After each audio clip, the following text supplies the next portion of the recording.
Sigurado ka bang nandito sila? Sigurado ako. Iba talaga ang matandang yon, ni hindi ko mamoy ang presensya nila. Base sa inutusan ko, dito raw sila lumipat. 1 linggo pa lamang nakakalipas. Wala tayong dapat aksahin na oras. Pag nakita mo yung matanda, patayin mo kagad. Yung bata, kailangan natin yun ng buhay. Ano ba kasing meron sa batang yon? Wala naman siyang silbi sa atin. Tigilan mo na yung tanong mo. Mas mahalaga pa yung batang yon kaysa sa'yo. Kung alam mo lang. Sabi mo eh. Teo, Bakit? yung matanda lang ang pwedeng patayin. Wala nang iba.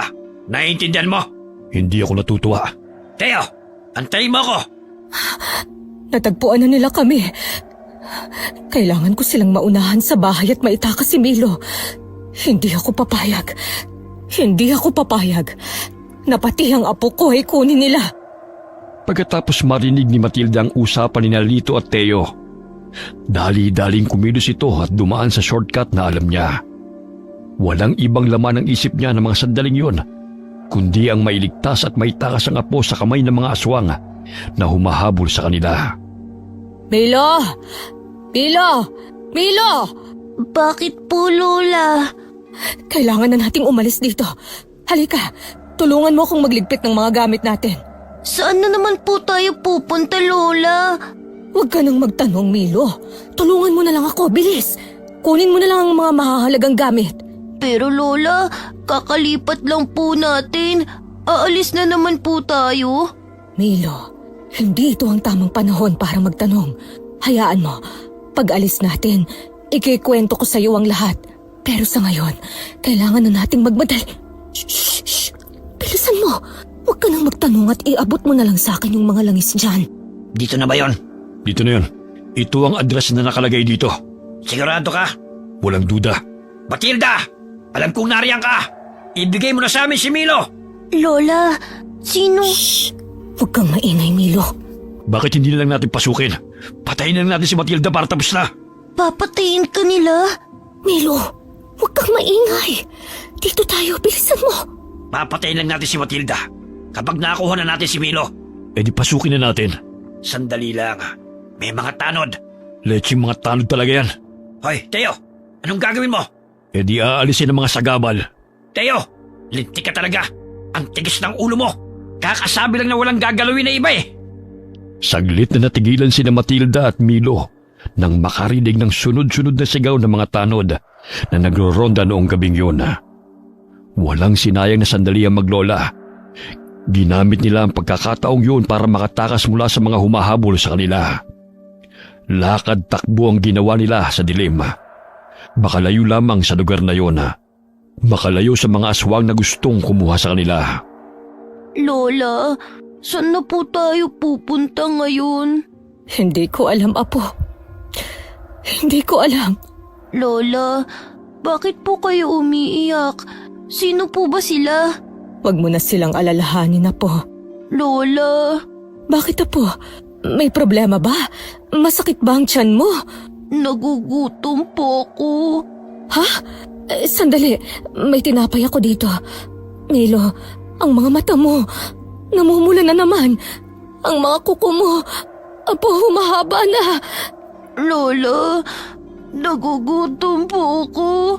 Gusto ko pong kainin yung asong yun. Diyos ko. Apo, makinig ka. Tumingin ka sa akin. Alalahanin mo ang lahat ng itinuro ko sa'yo. Labanan mo yan, Apo. Hindi ka masama gaya nila. Apo, labanan mo. Hindi ko po malabanan, Lola. Milo! Napapikit na lamang si Matilda. Alam niyang hindi na mapipigilan ng gutom ng kanyang apo. Alam niyang hindi sapat ang anumang pangontra laban sa pagkaaswang ni Milo. Lalo't habang lumalaki ang bata, lalo siyang nagiging mabangis. Tanging ang pasasalamat na lamang niya ay hindi pa rin ito umatake ng tao. Hayop lamang ang kinakain ng kanyang apo. Nang maibsa ng gutom ni Milo, ay saka unti-unting bumalik ang anyong tao ng bata. Lola, Milo, Apo, tahan na. Lola, pinatay ko yung aso. Lola, ang sama ko. Pinatay ko yung aso. Wala kang kasalanan, Apo. Hindi mo kasalanang ipinanganak kang may kalahating aswang. Lola, ayoko pong maging aswang. Ayoko pumatay ng kahit anong may buhay, Lola. Ayoko. Naiintindihan ko, Apo. Tahan na. Dahil po ba sa akin, Lola, kaya gusto ka nilang patayin? Narinig ko, Lola. Gusto nila akong kunin sa'yo. Hindi, Apo. Hindi dahil sa'yo. At hindi ako papayag. Lola, ang sama ko po. Pero Lola, di ko naman po sinasadya eh. Lola, ayokong patayin kanila. Apo, Milo, hindi nila ako papatayin. Hindi papayag si Lola. Naiintindihan mo? Kailangan mong kontrolin ang sarili mo para maprotektahan mo ko. Naiintindihan mo ba? Opo, Lola. O siya, sige na.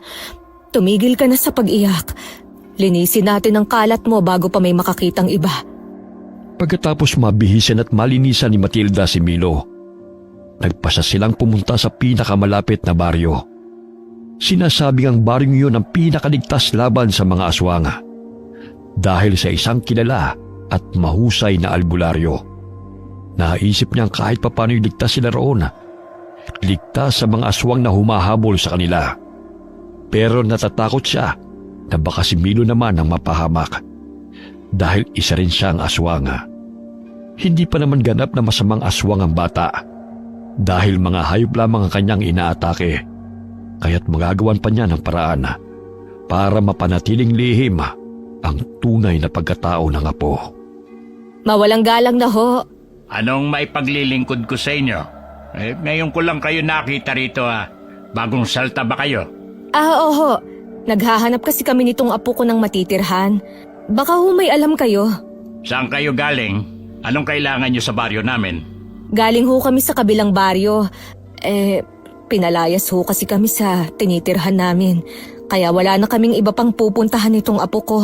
At bakit naman kayo pinalayas? Ang dami nyo naman pong tanong. Tulungan nyo na lang po kami. Abay bastos tong batang to At saka, sandali nga. May naamoy akong kakaiba sa'yo. Hindi pa ho kasi naliligo itong apo ko simula pa kahapon. Kaya medyo mabaho pa siya. Siya, kung hindi nyo naman ho kami matutulungan, aalis na lang ho kami. Sandali, meron pa akong isang paupahan. Medyo malayo nga lang siya rito. At medyo dulo na ng baryo yun. Pero huwag kayong mag-alala. Dahil malapit naman sa palengke yun. Ayos lang ba? Magkano naman ho ba? 1,000 kada buwan. Mura na yan.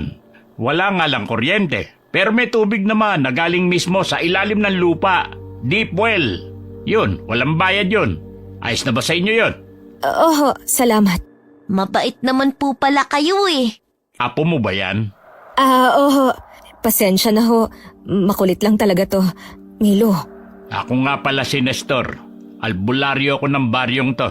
Ay, naku po. Ang albularyo pa talaga ang napagtanungan ko. Kapag minamalas ka nga naman, Paano ba ito?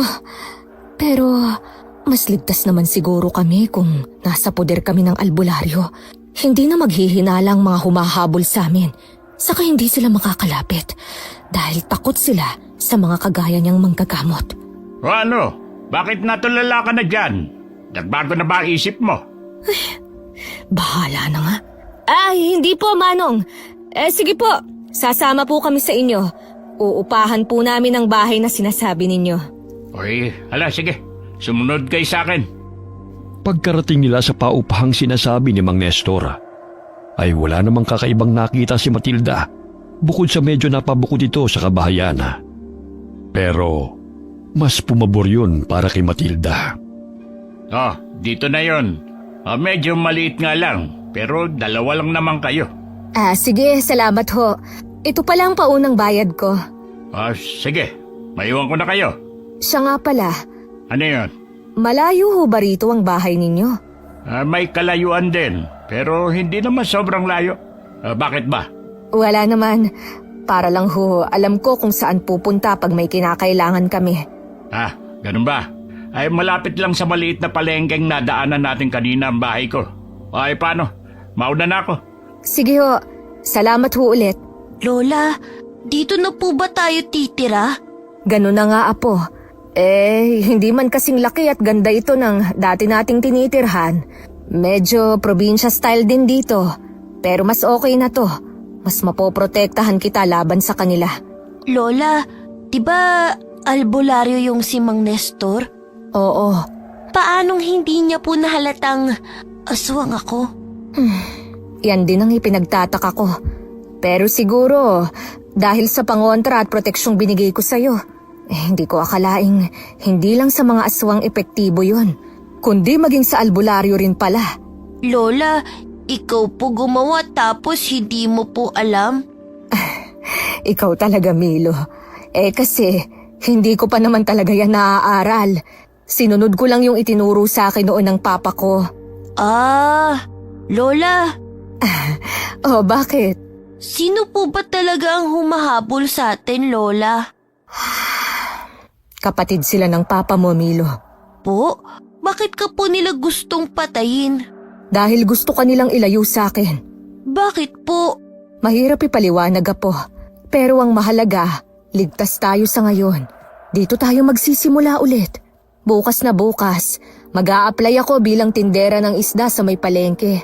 Saka, siya nga pala, may natitira pa akong pera dito. Ibibili ko ito ng mga buhay na manok para may makain ka pag nagutom ka. Sige po, Lola. Milo, makinig ka. Dapat bago mag-alas 6 ay nandito ka na sa loob ng bahay. Pwede kang makipaglaro na parang normal na bata sa labas. Pero pagka alas 6 na, dapat nandito ka na sa loob. At bago pa mag-alas 8, dapat nakain mo na ang isang buong manok para pagsapit ng alas 10 ay hindi ka na magiging halimaw ulit. Nakuha mo ba? Opo. Walang dapat makaalam nito, lalo na yung si Mang Nestor. Kung maaari din umiwas ka na lang sa kanya. Mahirap na. Opo, Lola.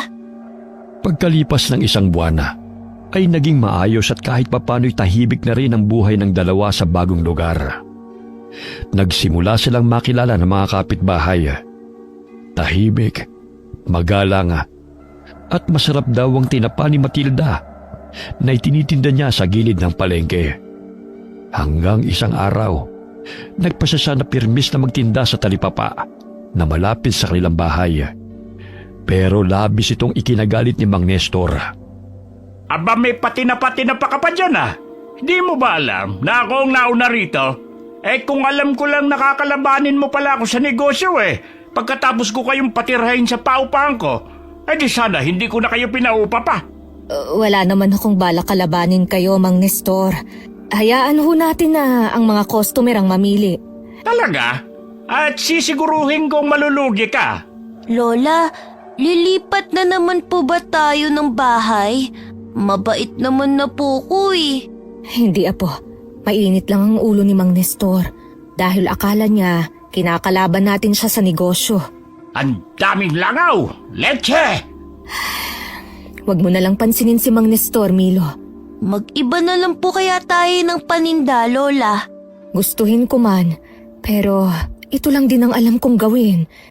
Kung hindi mo na itatanong, ito ang negosyo ng mga magulang ko noon. At namana ko pa ang tamang timpla ng tinapa sa kanila. Bukod sa panghihilot, ito din talaga ang gusto kong gawin. Saka nagkausap na rin kasi kami ng dati kong amo na siyang magsusupply sa atin ng isda na panggawa natin ng tinapa. Ay, mabuti pa tulungan mo na lang akong magtawag ng mga customer. Sige po, tinapa! Tinapa po kayo dyan! Ale, bili po kayo ng tinapa ng lola ko. Masarap! Tama yan, Apo. Sige, magtawag ka lang. 30 pesos lang po, isang tumpok. Ayan, may bibili na, Milo. 3 na ho. Salamat ho. Balik ho kayo, ha? Lola, ang dami na po nating nabenta. Ikaw talaga. O sige na, magtawag ka pa para maubos na lahat. Masarap ang ulam natin mamayang gabi. Sige po, La. Patuloy ang pagbebenta ng tinapa ni Matilda sa palengke. Habang parami ng parami ang mga suki niya, Parami naman ang parami ang mga langaw sa pwesto ni Mang Nestor. At sa bawat pagkalugi niya, lalong tumitindi ang init ng ulo nito. Hanggang sa dumating ang araw na nasagad na ang pasensya ng matanda. Matilda! Matilda! Eh, lumabas ka dyan! Sandali lang! Nariyan na! Oh, Mang Nestor, hindi pa naman ho namin araw ng pagbayad ng upa. Ano ho ba yon? Lumayas na kayo sa paupahan ko. Ho? Bakit naman ho, Mang Nestor? Nagbabayad naman ho kami ng tama ah. Kung gusto niyong manatili sa paupahan ko, itigil niyo ang pagtitinda ng tinapa sa palengke. Abay nalulugi ang negosyo ko. Wag naman hong ganon, Mang Nestor. Wala na ho kaming titirahan ng apo ko. Wala akong pakialam. Binalaan na kita na itigil ang pagtitinda ng tinapa sa palengke. Kung yan ho talaga ang gusto ninyo, wala ho kaming magagawa. Pero sana ho, konsensya nyo na lang ang bahala. Aalis ho kami, pero bigyan nyo naman ho kami ng kahit kaunting palugit lang. Aba, ako pa ang makokonsensya. Samantalang ikaw tong pinatuloy ko sa paupahan ko. Pero ikaw rin pala magpapabagsak ng negosyo ko eh. Saka hindi ko maipaliwanag ha. Pero alam kong may mali sa inyong maglola. Simula nang dumating kayo at tumira sa paupahan ko, nang hina ang kakayahan ko bilang isang albularyo. Para bang may enerhiyang humaharang o pumipigil dito. Sige, bibigyan ko kayo ng 3 araw. Dapat makaalis na kayo rito. Grabe naman ho, Mang Nestor. Sa 3 araw na yon. Gawin nyo naman hong 1 linggo. Ay, hindi ko na yung problema. Mabuti nga at sa paupahan ko lang kayo pinalalayas at hindi dito sa baryo namin. Lola, saan na po tayo titira? Hindi ko alam, Apo. Hoy, dapat pagbalik ko, wala na kayo dyan. Hindi ko akalaing ganyan pala kasama ang ugali ni Mang Nestor. Napalayas man sila sa paupahan. Hindi nawala ng pag-asa, maglola. Sa tulong ng isang suki ni Matilda sa palengke, agad silang nakahanap ng bagong malilipatan. Pumayag din ang may-ari na mag-alaga sila ng manok. Bagay na labis na pinasalamatan ni Matilda. Alam niyang hindi lamang ito pantawid gutom ng apo, kundi proteksyon na rin nila. Milo, Apo, halika nga muna. Bakit po, Lola? Mas malapit na tayo ngayon sa maraming tao, kaya kailangan mong mas mag-ingat. Naiintindihan mo? Opo, La. Gaya pa rin ng dating gawi, dapat nandito ka na bago mag-alas 6 ng gabi. At kung hindi pa rin naiibsan ng pagkagutom mo, pwede kang kumain hanggang 3 manok. Naiintindihan mo ba? Opo. O siya, isuot mo to at wag na wag mong tatanggalin. Naiintindihan mo? Bagong habak po ulit, Lola? Oo, pero mas mapoprotektahan ka niyan. Kaya wag mong wawalain. Kahit papano, mapipigilan din yan ang pagkaaswang mo. Pinagawa ko pa yan sa isang magaling na albularyo sa kabilang baryo. Kaya ingatan mo. Ay, lalo na't palapit na rin ang kabilugan ng buwan. Kung kailan mas lumalakas ka. Sorry po, Lola, kung nagiging halimaw ako. Hindi mo yun kasalanan, Apo. Basta pakinggan mo lang ang mga bilin ko. Maliwanag? Opo, Lola. Milo, anong nangyayari? Anong nararamdaman mo? May masakit ba? Nararamdaman ko na po ang buwan, Lola. 8 anyos ka na, kaya mas lumalabas na ang natural mong kapangyarihan. May 1 linggo pa bago ang kabilugan ng buwan, pero nararamdaman mo na agad ito. Ay, halika rito, hihilutin kita. Ayoko po, Lola. Bakit naman? Masakit po kayo maghilot eh. Tiisin mo. Kailangan mo to. Kailangan kong hilutin ang batok, pusod at mga palad mo upang pansamantalang mapigilan ang paglakas ng enerhiya mo.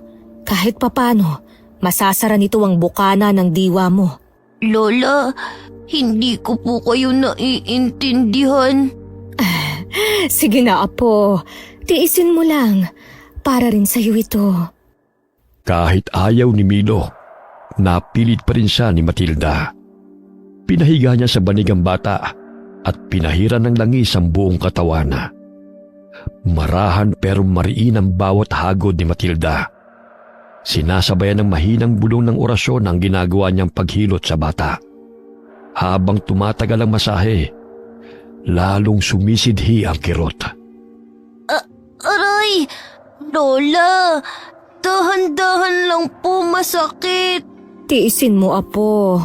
Para rin naman sa'yo ito. O siya, tumihaya ka at yung dibdib mo naman ang hihilutin ko. Pwede po bang dahan-dahan lang, Lola? O sige, dadahan-dahanin ko ng kaunti.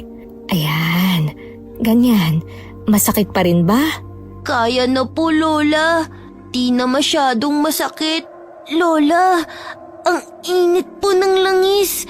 Parang makirot po. Talagang makirot. Dahil nilalabanan ng enerhiya mo ang talab ng langis. Akin na ang kamay mo. Lola, parang inaantok na po ako. Hayaan mo lang, Apo. Huwag mong labanan. Ibig sabihin lang yan ay gumagana na. Kinaumagahan na. Muling nagbenta ng tinapa sina Matilda at Milo sa palengke. Pero hindi tulad ng dati. Halatang balisa ang bata. Para bang may init siyang nararamdaman sa katawan na hindi niya may paliwanaga. Lola, natatakam po ko sa amoy ng dugo. Apo, Milo, labanan mo. Huwag mong hayaang lamunin ka niyan. Lola, mas okay po siguro kung umuwi na lang tayo. Parang mas lumalakas po yung pakiramdam ko. Yung pang-amoy ko parang mas kakaiba po. Kahit tirik ang araw, yung buwan, tamang-tama ko pa rin. Mabuti pa nga. Sige, uwi na tayo. Palipasin na lang muna natin to hanggang matapos ang kabilugan ng buwan. Mas mabuti nga sigurong sa bahay na lang muna tayo. Kahit papano, may naipon naman ako. Kaya kahit hindi tayo magtinda ng ilang araw ayos lang. Oh, Matilda, kakarating nyo lang. Ano't nagmamadali yata kayo? Masama ang pakiramdam ng apo ko. Masama ba? O baka dahil malapit na ang kabilugan ng buwan? Paanong... ano namang kinalaman ng buwan sa apo ko? Saka, hindi ba yan ang gusto mo? Dapat masaya ka. Dahil hindi kami magtitinda, magkakaroon ka ng customer. Ba't? Akala nyo ba hindi ko naaamoy ang sikreto nyo? Ano bang pinagsasasabi mo? Akala nyo ba hindi ko naaamoy? Simula nung dumating kayo, may kung anong kakaiba sa hangin. May lansa, may kilabot. Hindi ako tanga, Matilda. Albularyo ako. Humina man ang pakiramdam ko. Alam ko pa rin kung kailan may mali. Lola, Pwede ba, Mang Nestor? Wala kaming panahon ng apo ko sa'yo. Oh, ano nangyayari sa apo mo? Natatakot ba siya sa kinakatay na baboy? Ilang buwan na kayo nagtitinda rito, hindi ba? Milo, tara na. Apo, labanan mo. Huwag mo na lang tingnan. naaamoy ko po, Lola. Takpan mo na lang ang ilong mo. Habang binabaybay na maglola ang daan pa uwi, parang may bigat sa dibdib ni Matilda. Hindi lamang kaba, kundi takot ang kanyang nararamdaman. Alam niyang may kutob na si Mang Nestor at naghihintay lamang ng tamang pagkakataon para patunayan ang hinala. Pagdating sa bahay, hindi na siya nag-aksaya ng oras. Isinara ni Matilda ang mga bintana, isinaboy ang asin sa paanan ng pintuan at pinatungan ng tuyong sambong at bawang. Habang si Milo naman ay mabilis na nagtungo sa likod bahay kung nasaan ang mga alaga nilang mga manok. Apo, patawarin mo ko. Hindi ka magamot ni Lola. Diyos ko, tulungan niyo naman ho kami. Gabayan niyo ang batang si Milo. Tulungan niyo siyang makontrol ang pagkaaswang niya. Alam kong sinusubukan niyang pigilan. Pero bata lang siya. Matilda! Anong ginagawa ni Mang Nestor dito? Bakit niya kami sinundan? Hinuhuli niya ba kami?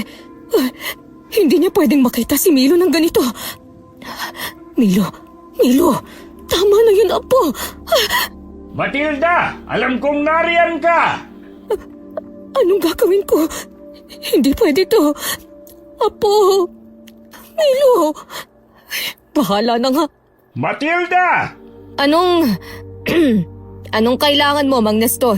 Ano ang tagal mong magbukas ng pinto? Nasa banyo kasi ako. Hindi kita narinig agad. Si Milo, nandiyan ba? Anong kailangan mo sa apo ko? Hinabanggit mong masama ang pakiramdam niya.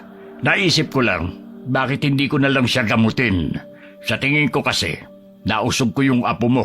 Hindi na kailangan. Nagpapahinga na siya. Saka ano at biglang naging mabait ka sa akin. Sabihin mo nga sa akin, Mang Nestor. Ano ba talaga ang binabalak mo? Matalino ka, Matilda. Simula pa lang, alam ko nang may kakaiba sa inyo. Wala naman akong masamang balak. Gusto ko lang lawayan ang apo mo. Hindi gagaling ang usog kung di ko siya lalawayan. Lalawayan ko na lang. Hindi na kailangang gisingin o abalahin. Hindi ba? At teka, ano yung naririnig ko? Mga manok lang yon. Nagugutom na siguro. Hindi mo na kailangang gamutin ng apo ko. Dati akong manggagamot. Kaya kong gamutin ang sarili kong apo. Manggagamot ka? Oo, kaya pwede ka nang umalis. Kung ganon, interesante. Sige, saka ko na lang lalawayan ng apo mo pag gising na siya. Inantay ni Matilda na tuluyan ng umalis si Mang Nestor bago niya muling isinara at dinoble ang lock ng pintuan. Dumaan ang mga araw at nagpatuloy ang kanilang buhay. Kahit tahimik sa labas, ramdam ni Matilda ang bigat ng kabilugan ng buwan na papalapit. At nang dumating na nga ang gabing yun, alam niyang wala na silang takas. Milo, kumusta na? Kumusta ang pakiramdam mo, apo? Lola, nagugutom na naman po ako. Diyos ko, unti-unti na namang namumula ang mga mata mo. Pigilin mo, apo. Huwag mo hayaang manaig yan, ha? Ayan, hinigpitan ko na ang pagkakadena sa'yo. Pasensya ka na kung kailangan kong gawin to sa'yo, ha? Lola, nararamdaman ko na po ang enerhiya ng buwan. Hindi ko na po kaya. Tiisin mo, Milo. Sandali, apo. Ikukuha kita ng buhay na manok. Diyan ka lang, ha? At huwag mong tatanggalin ang pagkakatali ko sa'yo, ha? Lola, Sandali lang, ha? Sandali lang, Milo! Milo! Sandali lang! Milo! Apo! Milo! Lagot na! Nakatakas siya! Oh, Diyos ko! Tulungan niyo naman po ako! Hindi pwedeng makita ng iba si Milo! 9:00 pa lang ng gabi! Marami pang tao sa labas! Kailangan ko siyang habulin! May aswang ako nakita! Doon, sa bandaron! Diyos ko, ang matandang yun! Nandito na naman! Milo! Milo, apo! Nasaan ka na ba? Milo! Milo, sagutin mo si Lola, apo! Hindi ito ang tamang panahon para makipaglaro ng taguan. Malapit nang maging buo ang buwan. Delikado ka sa labas! Doon ko nakita ang hinayupak na aswang na yun! Pumunta siya sa direksyong yun! Huwag niyong hayaang makatakas! Hulihin niyo! Siguruhin niyo mapapatay ang demonyong yun! Matagal nang walang aswang na naminsala sa baryo natin, pero heto na naman! At sigurado kong hindi lang siya nag-iisa! Diyos ko po, ito na nga bang kinatatakutan ko? Kailangan ko silang maunahan bago pa nila tuluyang mapatay si Milo. Sandali! May naamoy ako! Nandito lang sa paligid ang aswang. Matilda, anong ginagawa mo rito sa ganitong oras? Leche, pag minamalas ka nga naman. Delikado ang lumabas pagkabilugan ng buwan. Lalo na ngayon na may gumagalang aswang sa baryo.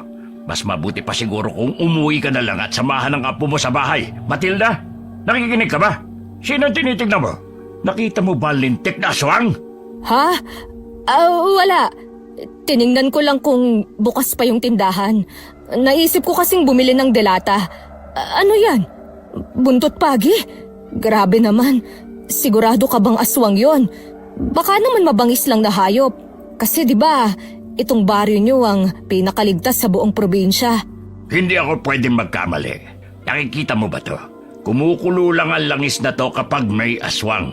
Kaya sigurado ko. Ay, sandali nga. Bakit parang balisa ka? Pinagpapawisan ka pa. May tinatago ka ba? May alam ka ba? O baka naman... Wala. Sige na, Mang Nestor. uuwi na ako. Mag-isa lang kasi si Milo sa bahay. Matilda, nakalimutan mo na yata ang daan pa uwi sa inyo. Hindi dyan ang daan. Hindi. Malabo na kasi ang mata ko. Saka madilim na rin. Ihahatid na kita sa inyo. Hindi na kailangan. Ang ibig kong sabihin, kalaban mo ko sa negosyo. Ako ang naging dahilan ng pagkalugi mo. Kaya, bakit mo ko gustong ihatid? Kaya ko ang sarili ko, Mang Nestor. Salamat na lang. Gusto kong malugi ang negosyo mo. Pero seryosong usapan to. Pwede kang mamatay. Hindi ko hayaang masira ang reputasyon ko bilang albularyo ng dahil lang sa'yo. Sinabi ko na, kaya ko ang sarili ko. Bigla silang natigilan ng makarinig ng malakas at nakakapanindig balahibo na sigaw ng isang babae mula sa di kalayuan. Mabilis na kumabog ang dibdib ni Matilda. Hindi na siya naghintay ng reaksyon ni Mang Nestor. Sa pagkakataong yun, wala na siyang pakialama. Ang mahalaga sa kanya ay mailigtas si Milo mula sa mga tumutugi sa kanya. Milo! Milo, apo! Lola! Milo! Diyos ko po! Kumusta ka? May masakit ba sa'yo? Nasugatan ka ba ng mga taong humahabol sa'yo? Lola! Ang buwan! Bumababa na ang siklo ng buwan. Mabuti naman. Pero Lola, nasaktan ko yata ng husto yung babae. Ay, Diyos ko! Mabaging langit. Sa palagay ko, buhay pa naman siya. Dito banda nang galing yung sigaw! Bilisan nyo! Nariyan na sila! Bilis! Kailangan nating magtago! Pero, paano po yung babae? Hayaan mo na si Mang Nestor ang gumamot sa kanya. Tara na, bilis! Magtago tayo dito! Lola! Huwag kang maingay, Milo. Baka marinig nila tayo. Hindi nila pwedeng makita na nandito tayo. May sugatan dito. Sa tingin ko naman ay buhay pa siya. Tulungan niyo ako. Buhatin natin siya. Dahan-dahan lang. Sa tingin ko naman ay nahimatay lang siya. Pero dalhin pa rin natin sa bahay ko para masigurong wala siyang galos o malubhang sugat. Ay, lintik talagang mga aswang yan. Malaman ko lang kung sinong hayop ang nagtatago at nambibiktima dito sa baryo natin. Tatagain ko sa leg. Sa palagay ko wala na sila. Tara na, Milo! At saan sa palagay niyo kayo pupunta? Lintik na. Tara, Milo, bilisan mo, huwag kang lilingon! Sa palagay niyo ba matatakasan niyo ako? Dahil bahagyang nakayuko si Matilda at Milo at sakto ring madilim sa bahaging yun. Hindi nakita ni Mang Nestor ang mga mukha nila. Mabilis silang tumakbo palayo sa lugar na yun. Pero bago pa sila tuluyang makalayo, napasigaw si Matilda nang tumama ang buntot pagi sa kanyang likod. Sinasabi ko na nga ba, hindi yun nag-iisa. Hindi na kayo makakalayo. Binabad ko pa sa suka at banal na langis ang buntot pagi kunto. Kaya hindi kayo makakatakas. O mas malala pa, baka mamatay na kayo sa daan. Sandali nga, bakit pamilyar ang dalawang yun? Lola! Milo, hindi! Tigilan mo ang sarili mo, Apo! Hindi ka masamang tao. Huwag mo kong intindihin, Apo. Bilisan na natin. Hindi niya tayo pwedeng maabutan. Tulungan mo si Lola, bilis! Pero Lola, sinaktan ka niya. Hayaan niyo po akong ipaghigante kayo. Milo, makinig ka. Hindi ka masama, Apo. Tandaan mo yan. Ayos lang ako. Gagaling din ako. Ang mahalaga ay makatakas tayo. Kaya sige na, Milo. Ayos lang ako. Kaya ko. Kasalanan ko to, Lola. Patawad po. Huwag kang humingi ng tawad. Bilisan na lang natin ang pagtakbo. Sumampa po kayo sa likod ko, Lola. Anong? Kaya mo ba ako, Apo? Bilis na po, Lola. Bilog pa rin ang buwan. Kaya hindi po nawawala ang lakas ko. Oh, sige. Tignan natin kung hanggang saan ang kaya niyong ilayo. Hindi naman kayo makakalabas ng baryo. Mabilis na pinasa ni Milo si Matilda. Gamit ang lakas at bilis na nagmumula sa buwan, natakasan nila si Mang Nestor.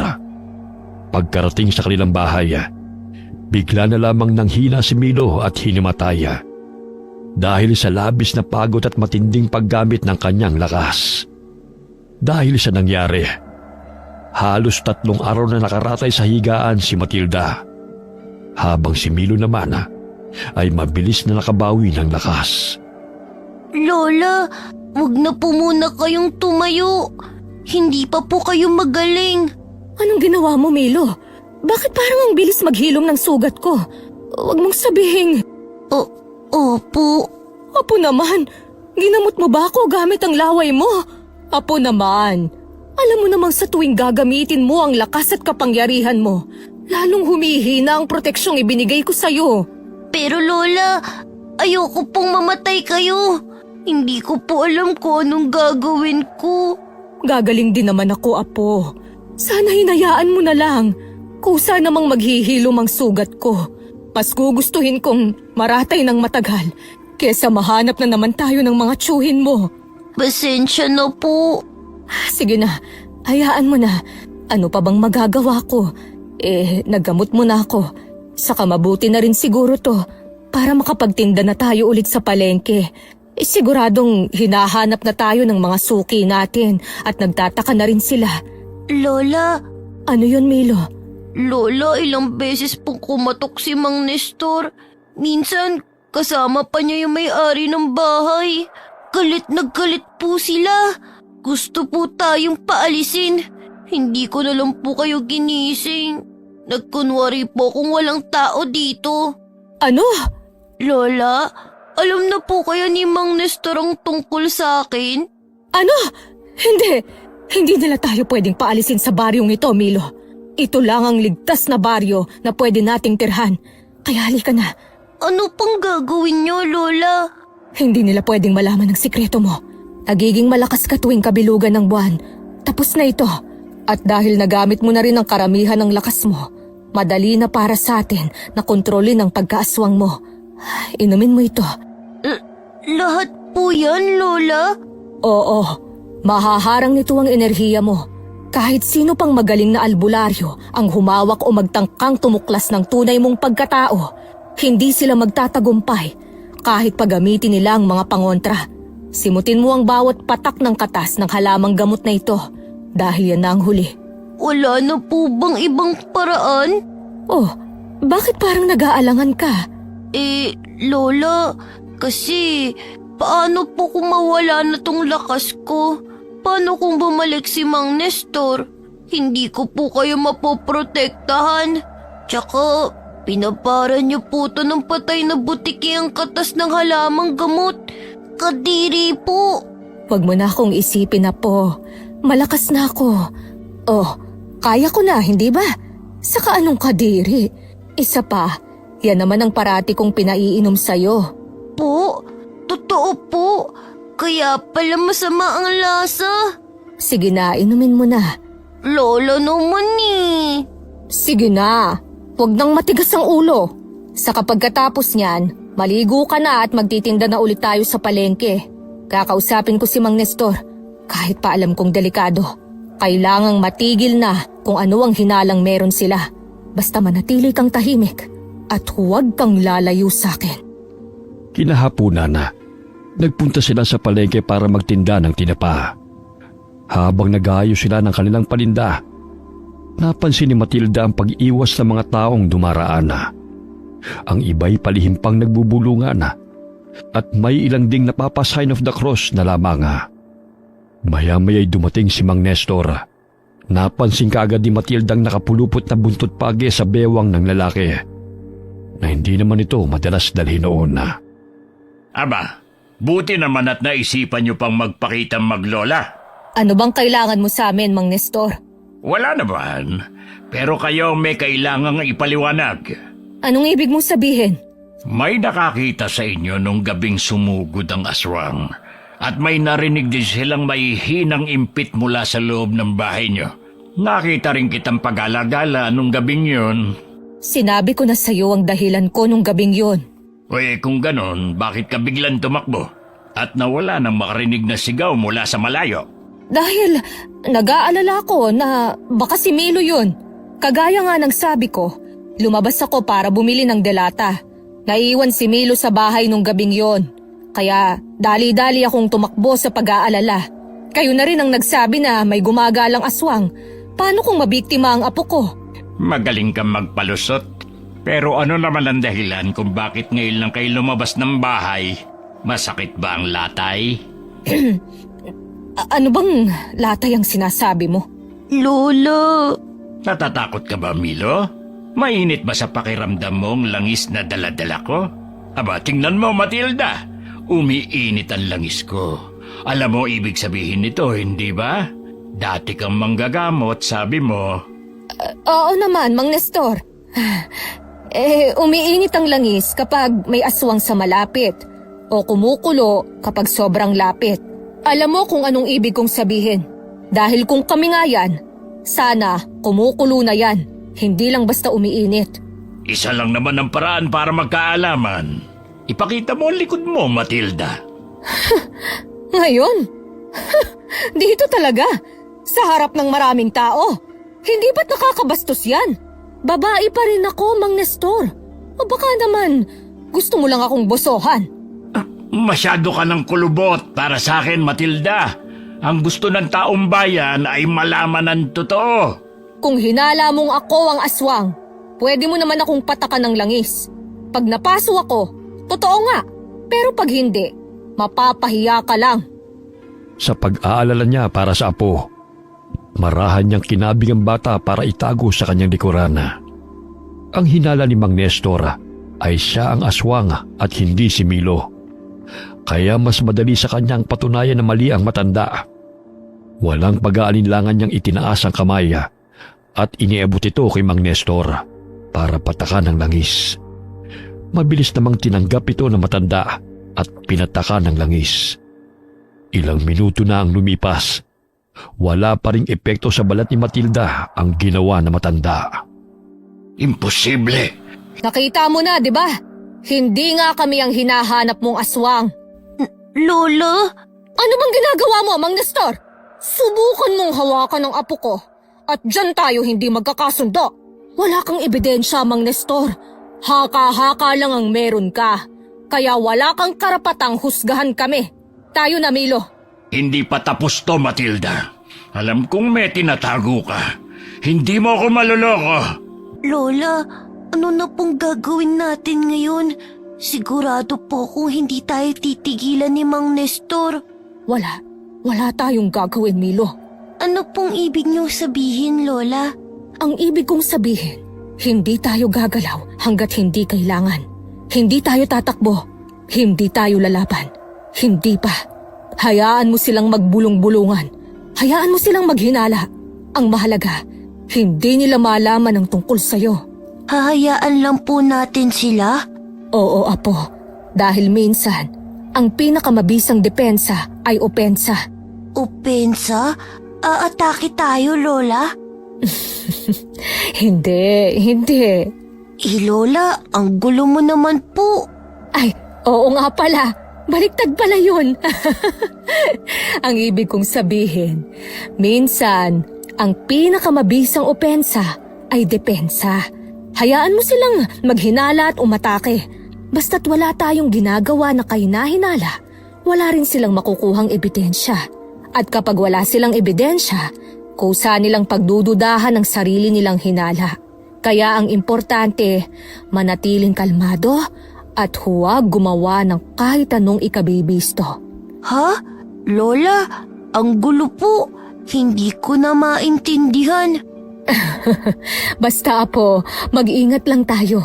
At huwag gagawa ng kahit na ano, okay? Okay. O sige na, magtinda na tayo. Lakasan mo ang pagtatawag at ngumiti ka, ha? Para bumili ang mga tao. Opo. Ay, ito pala apo. Pwede bang pakisalansan dyan sa harap? Dito po, Lola. Oo, yan. Saka ito, abugan mo ng langaw para hindi uurin yung tinapa natin. Sige po. Maggagabi na lamang ay wala pa rin silang kinikita. Dahil lahat ng dumaraan ay natatakot na parabang mahawaan ng sakit sa kaiiwas. Lola, uwi na po tayo. Wala namang bumibili eh. Maaga pa naman. Kaunting tiis pa, Milo. May bibili rin yan. Lola, Ano yon? nagugutom na po ako. Ha? Lola, pili tayo ng tinapay. Ah, Bakit po, Lola? wala naman. Akala ko kasi... Ayos lang po, Lola. Alam niyo po, pagkatapos ng kabilugan ng buwan, parang gumaan na po ang pakiramdam ko. Ganun ba? Opo. Ay, mabuti kung ganun. O sige, bibili tayo ng tinapay. Saka, mabuti pa nga, umuwi na tayo. Tingin mo ba nandito talaga sila? Narinig ko yung usap-usapan ng mga tao kanina. Isang matanda at batang aswang daw yung umatake. Pero, hindi naman aswang si Matilda, di ba? Aray! Ba't ka ba nang babatok? Pwede ba mag-focus ka na lang? At huwag kang gagawa ng kahit na anong ikakapahamak natin. Kita mo yung lalaking yan? Albularyo yan. Iwasan mo. Parang tumigil ang mundo ni Matilda nang marinig ang dalawang pamilyar na boses. Mabilis siyang lumingon sa paligid. Pero hindi niya nakita ang mga nagsasalita. Tanging mga taong abala sa pagtitinda at pamimili ang naroon. Napapailing na lamang siya habang pilit na kinakalimutan ng dalawang aswang na matagal na nilang iniiwasan. Bakit po, Lola? May problema po ba? Ah, wala naman. Sige na, tulungan mo na akong magligpit. Ayan, Lola. Tapos na. Tara na po. Ah, sige. Buisit talaga. Bakit, Mang Nestor? May mali ba dyan sa langis mo? Ay, ikaw pala, Matilda. Kumusta? Parang wala ka yatang kita ngayon. Teka, sandali lang. Anong ginagawa mo? Sinisiguro ko lang na hindi nga kayong aswang. Nakakapagtaka kasi. Hindi naman madalas ganito ang langis ko. Kanina pa to mainit. Ibig sabihin, may aswang sa malapit.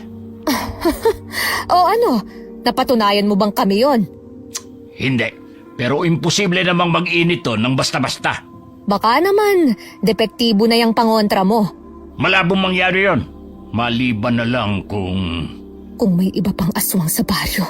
Ha? Anong binubulong mo dyan? Ha? Wala. Sabi ko, mauna na ho kami. Kinagabihan na.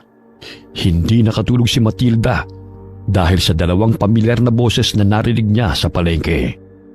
Hindi niya alam kung guni-guni lamang ba yun o totoo. Kinaumagahan na. Ramdam niyang mas bumigat ang aura sa paligid. Paglabas nila ng bahay, ang unang bumungad sa kanila ay ang kumpul ng mga tao. Nagbubulungan, nagkakatinginan, parang may kakaiba sa umagang yun. Hayop talaga ang mga aswang na yan. May bago na naman biniktima. Lola, Anong nangyayari dito? Isang bangkay ang natagpuan sa may tabing sapa. Si Tomas, yung taghatid ng gulay mula sa kabilang baryo. Wakwakan tiyan. Halos wala ng lamang loob. Ay, Diyos ko. Ni wala man lang kaluskus kagabi. Aswang lang ang kayang gumawa niyan.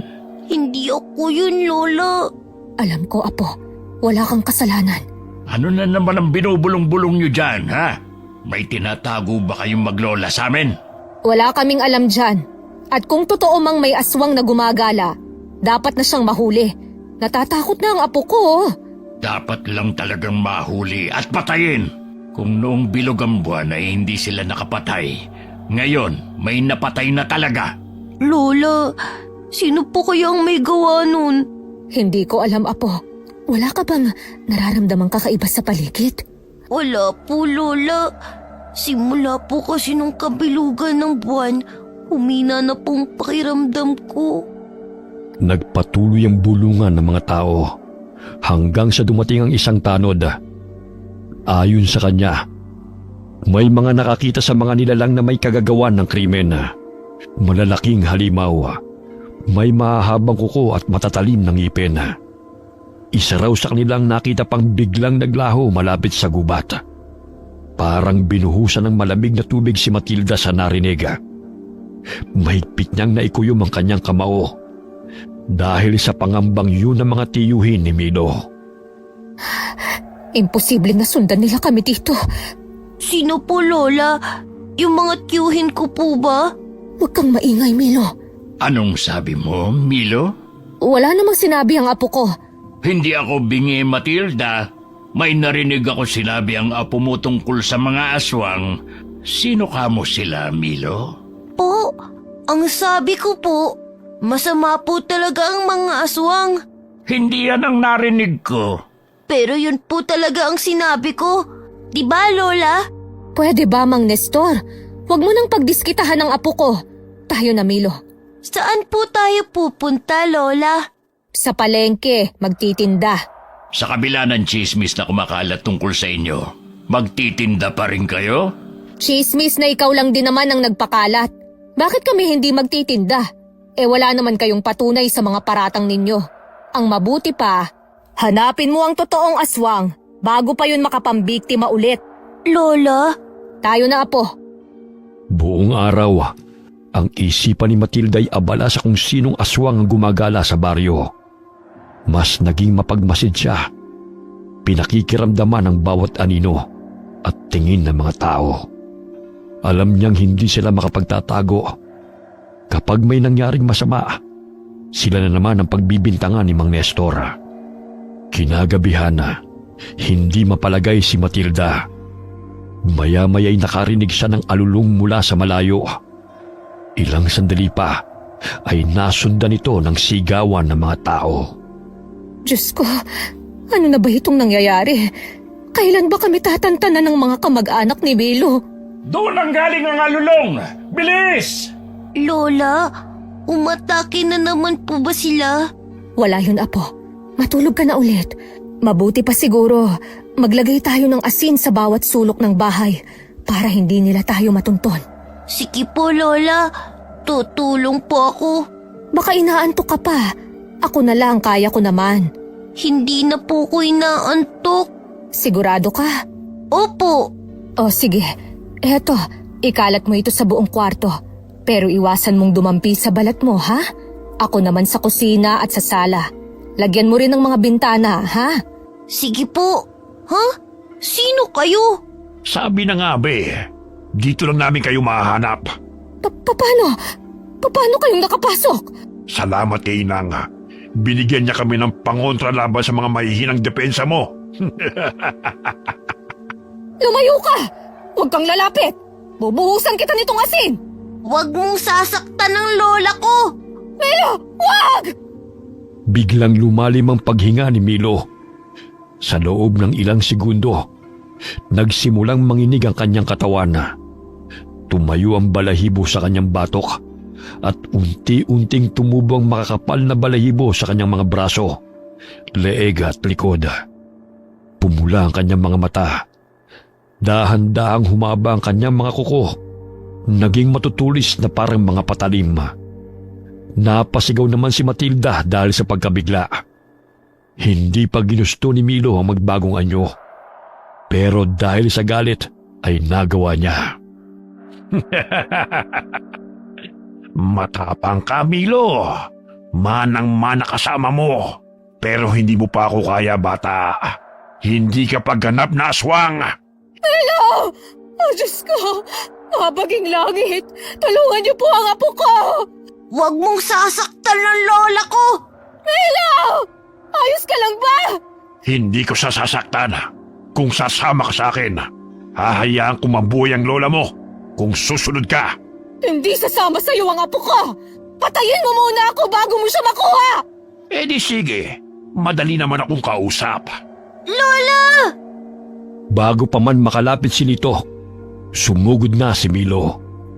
Isang malakas na kalmutang sumira sa damit ng kalaban. Pero tila walang epekto. Parang bakal ang balat ni Lito. Itinulak niya si Milo at tumilapon ang bata. Lumagapak ang katawan nito sa sahig. Pilit namang tumayo ang bata at muling nilabanan ng lalaki. Nataranta si Matilda. Hindi niya alam ang uunahin hanggang sa maalala niya si Mang Nestor. Kaya dali-dali niya itong pinuntahan.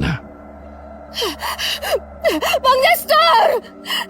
Mang Nestor! Matilda, ano nangyari sa'yo?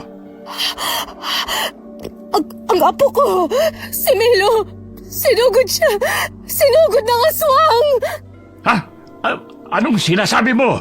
Kumalma ka nga muna. Hindi ako pwedeng kumalma! Ang apo ko! Nasa bahay sila! Bilisan natin, Mang Nestor! Bago pa nila makuha si Milo! Kung ganon, may isa pang aswang. Wala nang panahon para dyan! Puntahan na natin ang apo ko bago pa mahuli ang lahat! Ay sige, tara na. Mabilis na tumakbo ang dalawa pabalik ng bahay. Pero pagdating nila, huli na ang lahat. Wala nang tao silang naabutan. Nagkalat ang mga gamit. Amoy ng sunog na insenso ang sumasama sa hangin. Milo! Milo! Apo ko! Nasaan ka? Huwag mo akong iiwan, Apo! Mukhang nahuli na tayo, Matilda. Anong karapatan mong sabihin yan? Anong klaseng albularyo ka? Sandali lang, Matilda. Ako ba nag-iwan sa apo mo? Kasalanan ko to. Matilda, Albularyo ka, di ba? Kaya nga kami lumipat dito sa baryo ninyo dahil ito raw ang pinakaligtas, hindi ba? teka, anong ibig mong sabihin? Kung ganon, kayo ang nagdala ng aswang sa baryo namin? Hindi na yun mahalaga. Kailangan nating iligtas si Milo. At bakit ko namang gagawin yon? Kayo ang nagdala ng panganib dito sa baryo. Alam mo bang pinagdaanan namin ng pamilya ko? Halos kalahati ng baryong to. Nilipol ng mga lintik na almanwak. Almanwak? Oo, mga halimaw. Mga sinumpang nilalang na hindi na dapat nabubuhay. Kung ganon, mas kailangan nating iligtas si Milo. Para saan? Para buhayin ang isang bagong salot? Para muling guluhin ang mga lintik na almanwak na yan ng baryo namin? Hindi niya pinili kung sino siya, Mang Nestor. Wala siyang kasalanan. Bata pa lang siya, pero pilit na siyang pinapatay ng mundo. Ako lang ang meron siya. Anong ibig mo sabihin sa hindi niya piniling kung sino siya? Hindi dapat siya makuha ng mga kalahi niya. Dahil kung makuha nila si Milo, mas lalakas sila. Gagawin siyang susunod na pinuno ng mga almanwak. Ano? Kung ganon, Oo, aswang ang apo ko. Pero hindi siya tulad nila. Hindi siya halimaw. Hindi niya pinili ito.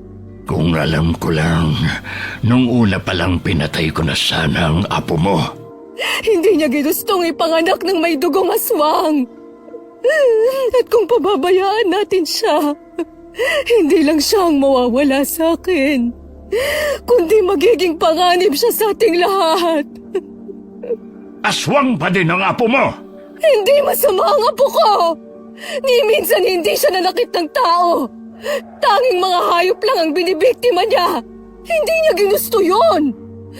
Ganyan ka ba kawalang puso? Bata pa lang si Milo. Hindi niya ginusto na ipanganak na may kalahating aswang. Tao pa rin siya, Mang Nestor. Parang tumigil ang mundo ni Mang Nestor sa mga narinig. Binabalot ng bigat ng katotohanan ang ayaw niyang tanggapin. Napaluhod naman si Matilda sa lupa habang humahagulgol. Sige, ililigtas natin ang apo mo. Pero tandaan mo ito, hindi ko to ginagawa para sa'yo. Ginagawa ko ito para sa buong baryo. Para sa mga bata. Para sa mga hindi na natin nailigtas. Para sa mga mahal ko sa buhay na nawala. Bahala ka na kung para kanino mo to ginagawa. Basta mailigtas lang natin ang apo ko. Tayo na! Maghunos dili ka nga. Hindi tayo pwedeng sumugod doon ng hindi handa. Paano kung mahuli na naman tayo? Paano kung huli na ang lahat pagdating natin doon? Kung totoo ang sabi mo na siyang magiging tagapagmana ng mga almanwak, hindi nila siya papatayin.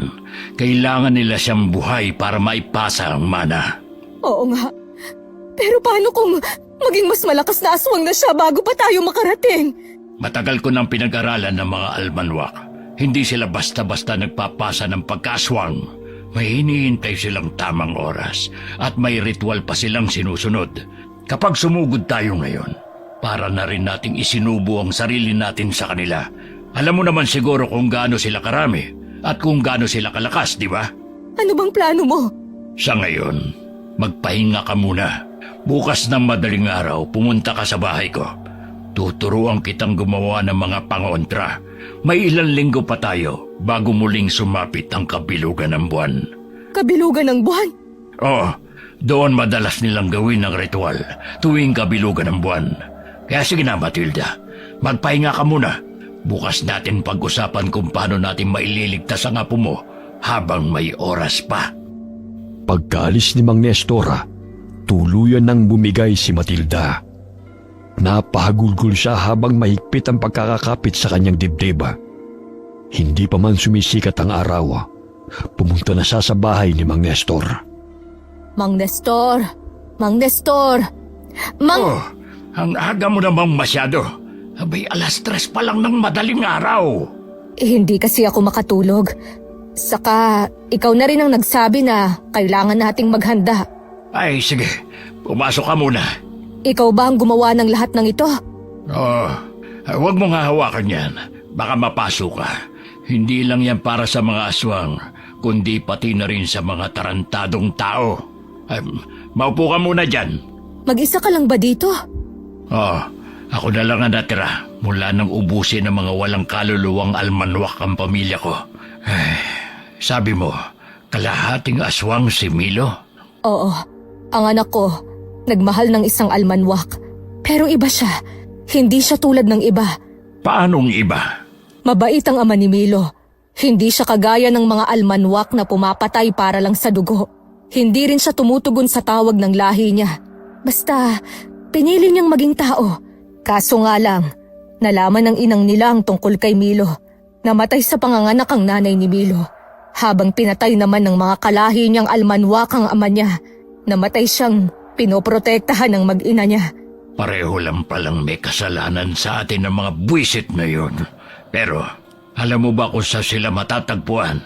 Ay, kape pala. Nagkakape ka ba? Ayos lang. Kumain na rin ako sa bahay bago nagpunta rito.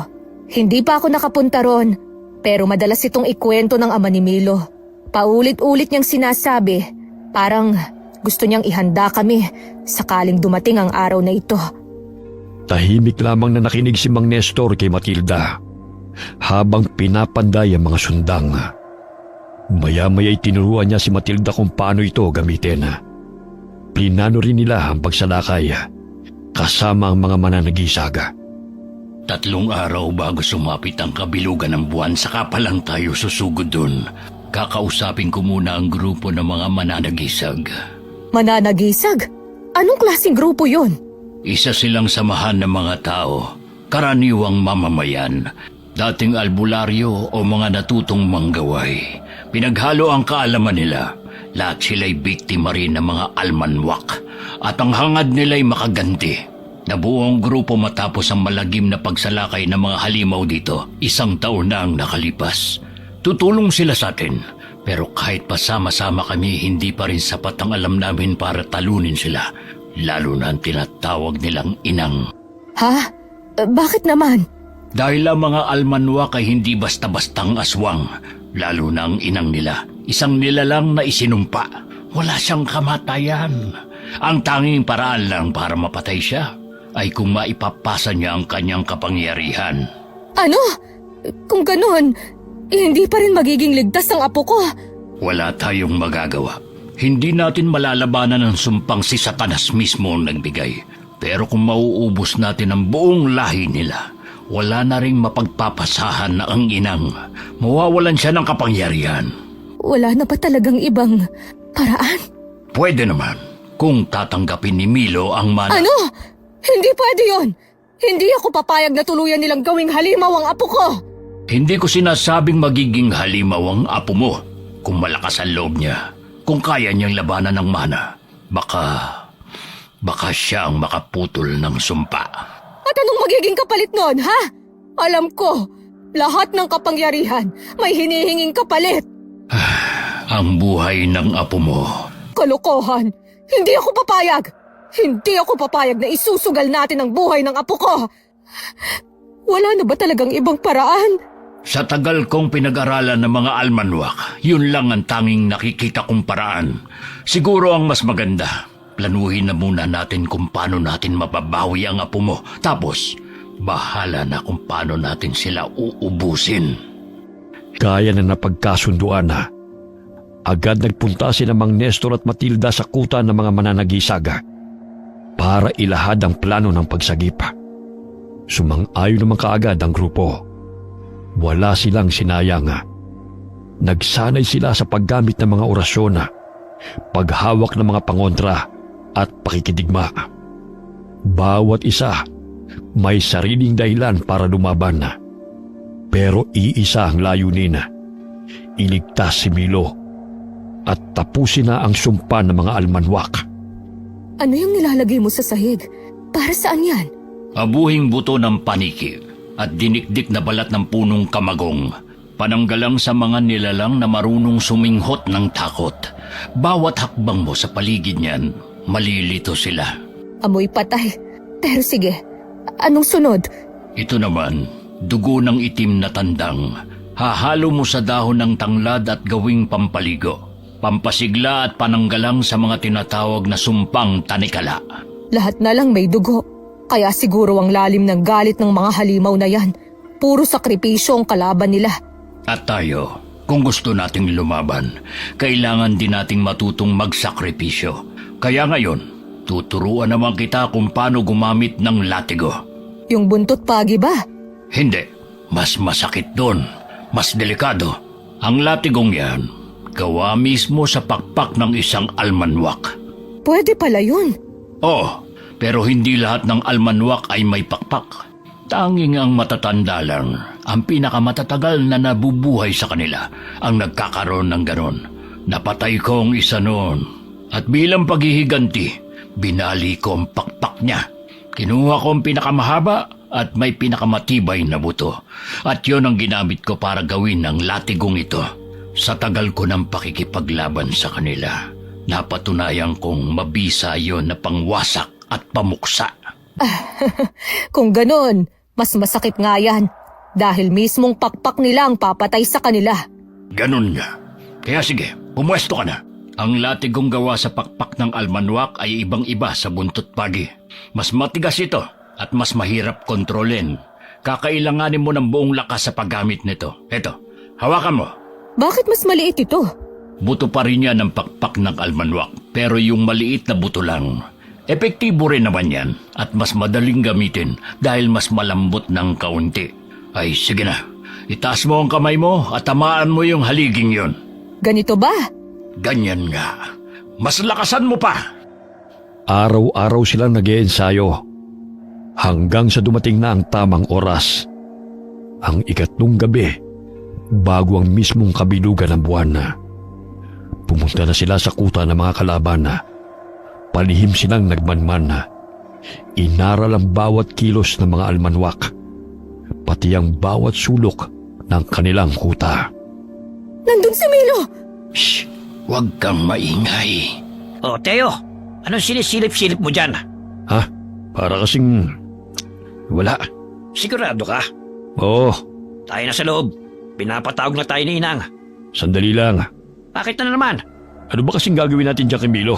Ba't nandito pa yan? Huwag ka ng maraming tanong. Malalaman mo sa mismong kabilugan ng buwan. Bakit sa kabilugan pa ng buwan? Napapansin ko ang dami niyo yatang nililihim sa akin ni Inang.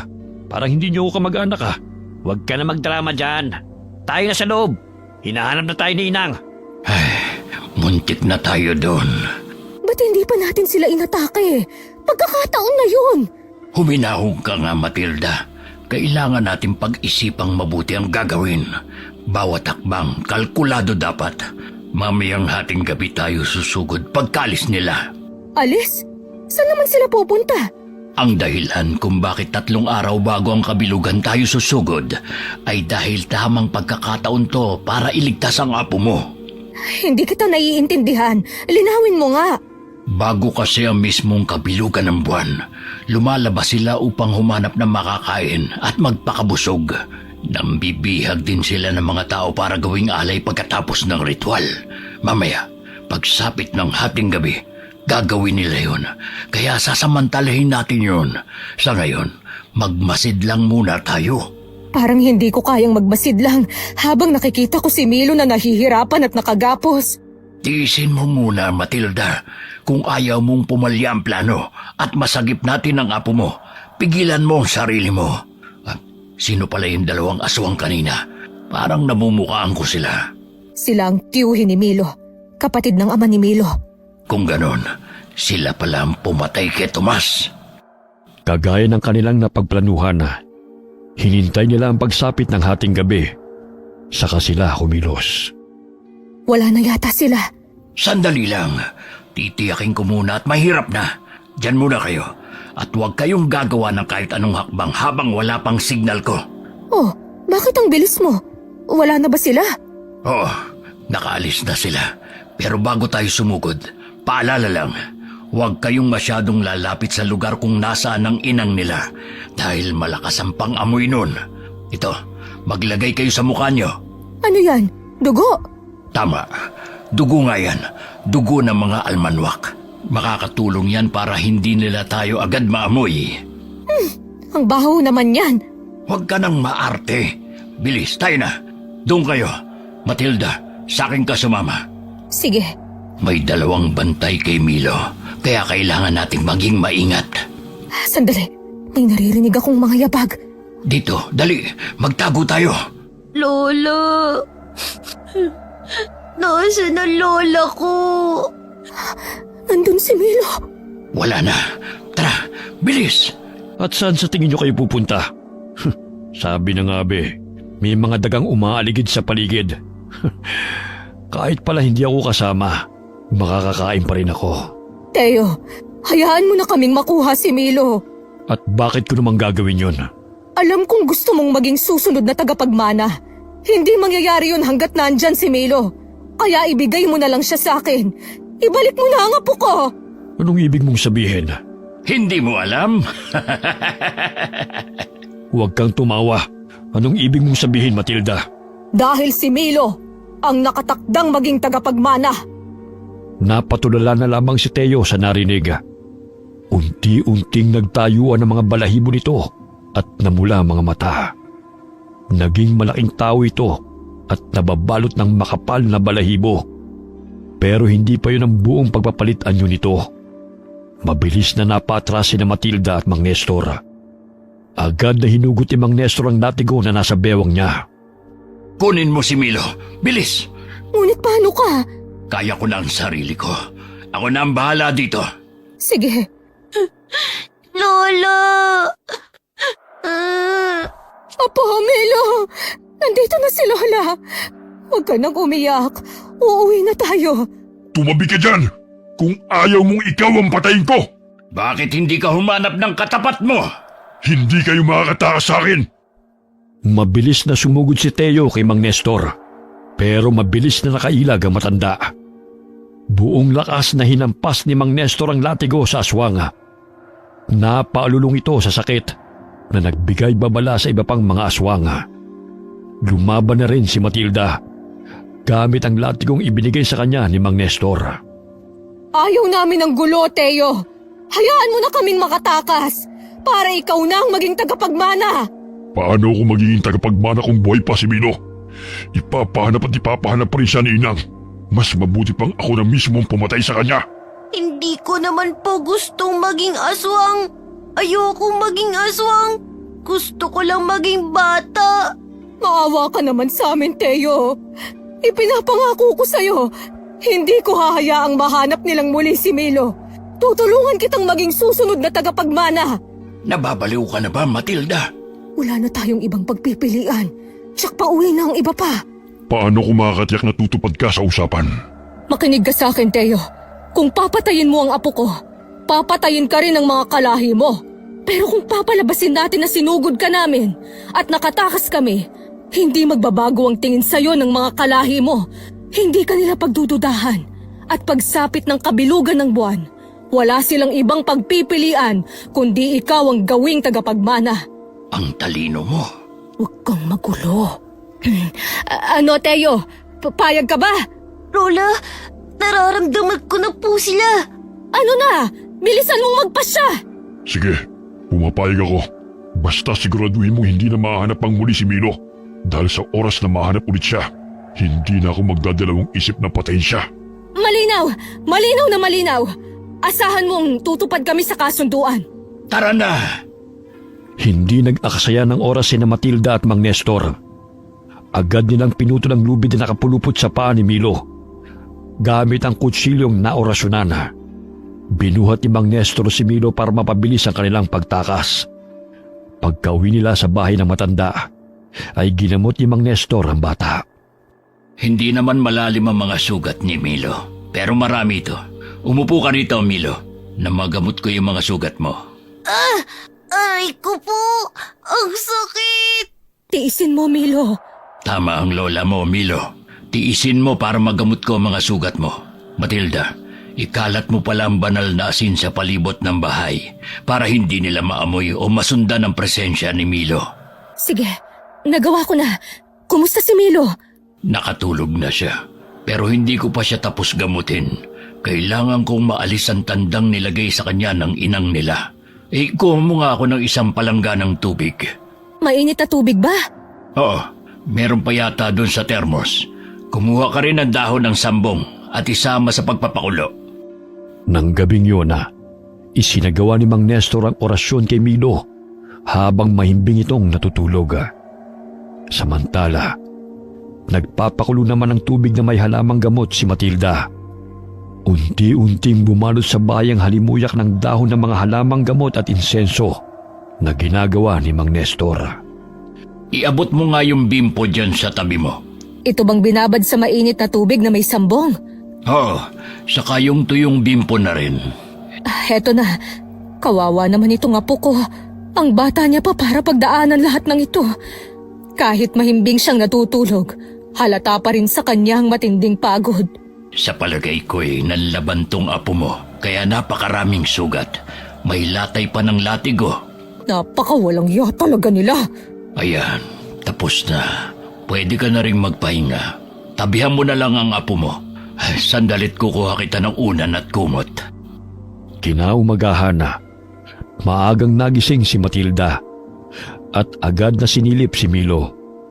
Mahimbing pa rin ang tulog nito, pero wala nang bakas ng kirot sa mukha. Tahimik siyang nagpunta sa kusina, kung saan abala si Mang Nestor sa pagbabantay sa pinakukuluang halamang gamot. Mukhang gumaan na ang lagay ni Milo. Oo, pero kailangan pa rin niya magpahinga ng gusto. Gising na ba siya? Hindi pa. Mahimbing pa ang pagkakatulog niya. Hayaan mo na lang muna siya. Ano na ang susunod na plano natin? Tsak, susugod ulit sila dito sa baryo para hanapin si Milo. Huwag ka mag-alala. Nasabihan ko na mga mananagisag.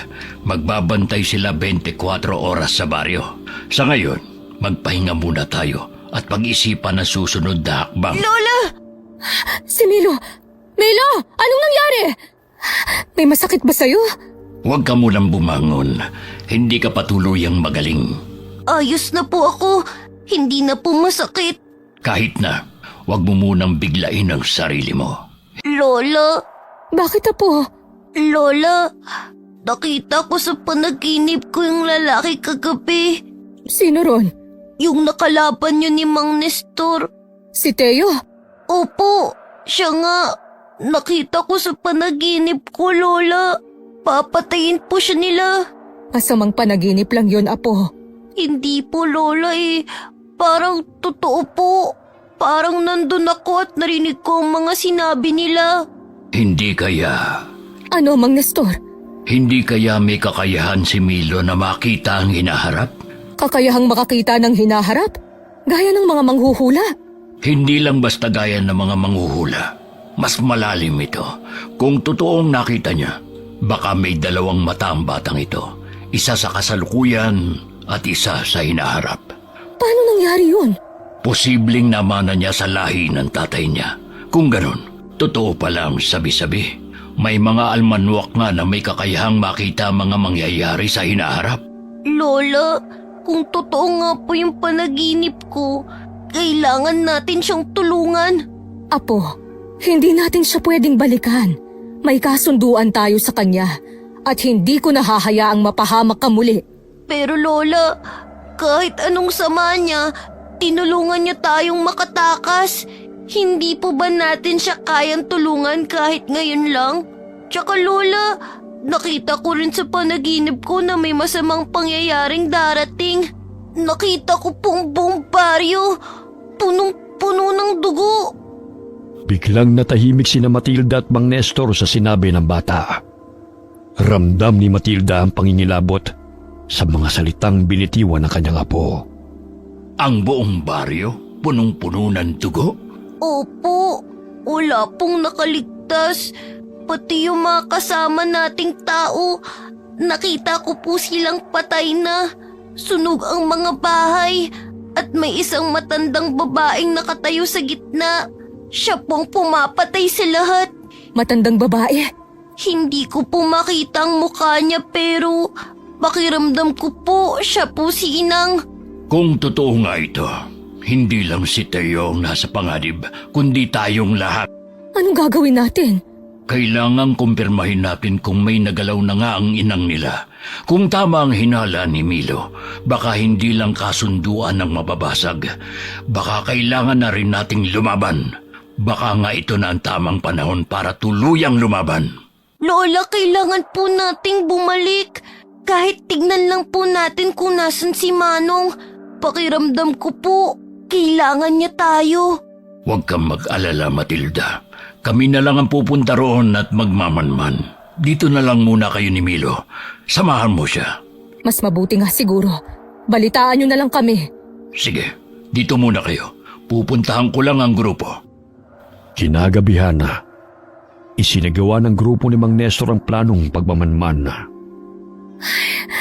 Ilang oras na simula nung umalis sila.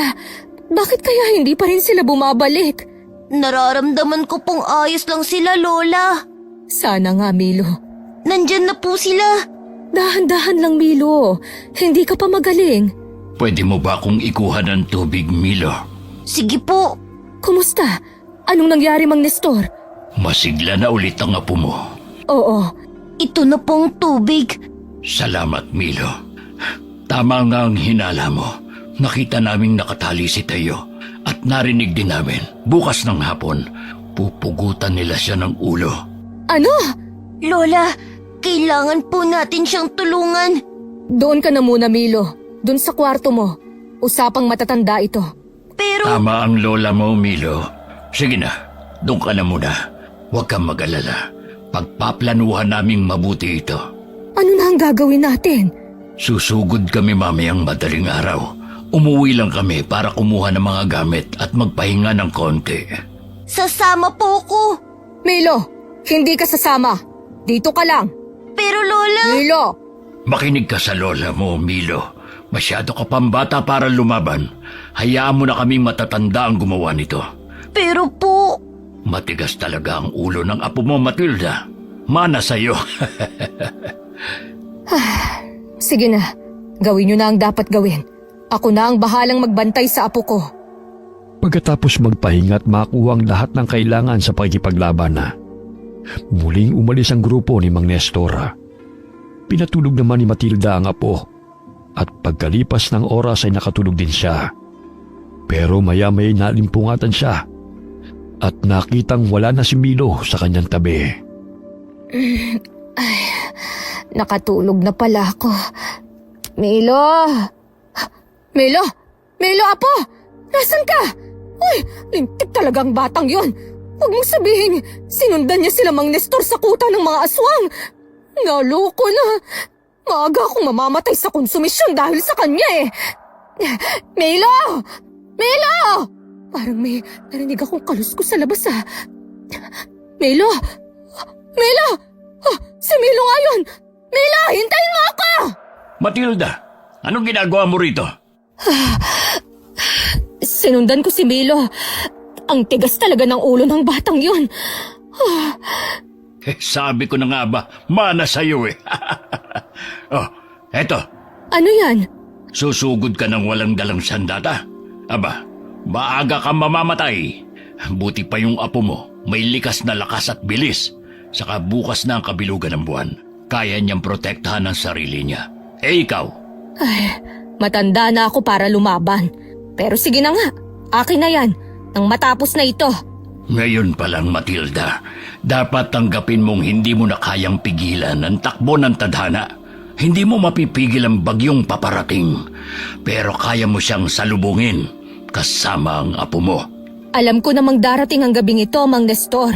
Pero iba pala pag naririyan na. Nakakatakot pala talaga. Lalo na kapag buhay ng mahal mo ang nakataya. Hindi lang buhay ni Milo ang nakataya. Lahat tayo, lahat ng nasa baryo.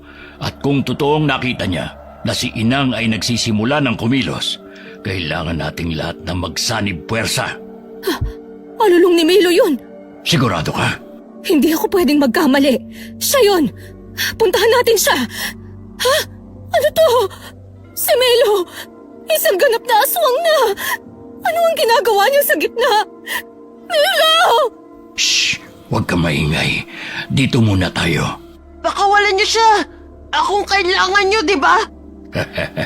Ang tapang talaga ng apo mo. Minsan nga, parang hindi siya bata kung magsalita. Manang-mana talaga siya sa papa niya. Milo, ano bang ginagawa mo? Kakampi mo kami. Kami mga kalahi mo. Kalahi ko lang kayo, pero hindi ako aswang! Pakawalan niyo siya! Papakawalan lang namin siya. Pag pumayag ka makipagkasundo sa amin. Sige! Diyos ko, Milo. Bata ka. Hayaan na muna natin ang apo mo. Mukhang may sarili siyang plano. Sige, kalagan si Teo. Anong pinaplano mo, Milo? May kasunduan tayo. Ba't tingnan mo to? Siya na nga ang tinutulungan ni Milo. Mana at kapangyarihan pa rin ang iniisip. Kinalagan na nga nila si Teo. Pasugod na mga aswang. Sesenyasan ko muna ang mga kasama natin na magtago. Milo! Lola! Sa likod mo po! Magsilabas na kayong lahat. Huwag niyong hayaang makatakas sa mga yan. Nalinti ka na. Protektahan si Inang. Tayo na, Milo! Tumakas na tayo! Lola! Hindi! Lalaban po ako! Ano? Lola! Hindi na po ako bata! Kaya ko na po! Tama ang apo mo, Matilda. Panahon na siguro para hayaan mo siyang matuto at lumaban. Labag man sa loob ni Matilda, wala siyang nagawa kundi lumaban na rin kasama ang apo niya. Isa-isang nagbabagsakan ng mga aswanga. May ilan din sa panig ni Mang Nestor ang sugatan at lapas lang.